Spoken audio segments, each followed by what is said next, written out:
Miami-Dade voters have been inundated with political ads for going on 6 months now, but among the most visible, and probably the most visible, are the billboards all over I-95 and now the full-page Miami Herald ads showing Obama bowing to a Saudi sheikh and blaming the press for higher gas prices. Who's behind the gas price blitz? Well, oil companies and pro-Israeli activists, of course.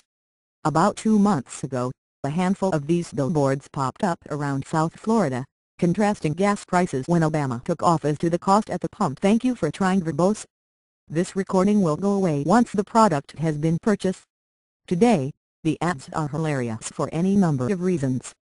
Gas prices were so low when Obama took office because the world was teetering on the brink of a full-blown depression, sinking demand to historic lows and plummeting costs. How dare Obama rescue us from the brink of catastrophe and thus increase demand? Every presidential cycle, every economist in America repeats the same mantra: presidents don't affect gas prices. They just don't.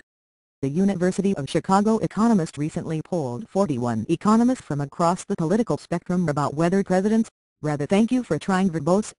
This recording will go away once the product has been purchased. Then market forces can change the cost of gas. Not a single economist believed the president had any role in price fluctuations. There are plenty of legit criticisms of Obama's energy policy and his foreign policy. Blaming him for gas prices is not one of them. So stop it. So who is behind the attacks? Let's start with the billboards. They're the work of a Miami-based super PAC called American Principles. American Principles has been tied to Israeli activist groups by online watchdogs. A spokesman for the PAC, thank you for trying verbose. This recording will go away once the product has been purchased. Did not respond to multiple emails from Riptide to talk about the campaign. If you opened your Miami Herald after Monday's debate, you'd find a very similar full-page ad, also showing Obama bowing to Saudi King Abdullah and claiming his restrictive energy policies endanger our children's future. The source of Tuesday's ads was a different PAC, called the New American Energy Opportunity Foundation. Like American Principles, they have yet to file any donor reports. But in interviews, and in their leadership, they haven't been shy in admitting their thank you for trying verbose.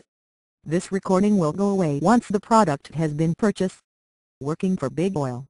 The group's president, Martin Fleming, is former president of the Texas Independent Producers, along with the group's chairman, Scott Noble. He runs the nation's largest oil and gas royalties company. Before the RNC in Tampa, Fleming pledged to lead a political fight for oil producers. Here's one of the things that the oil and gas industry has done traditionally.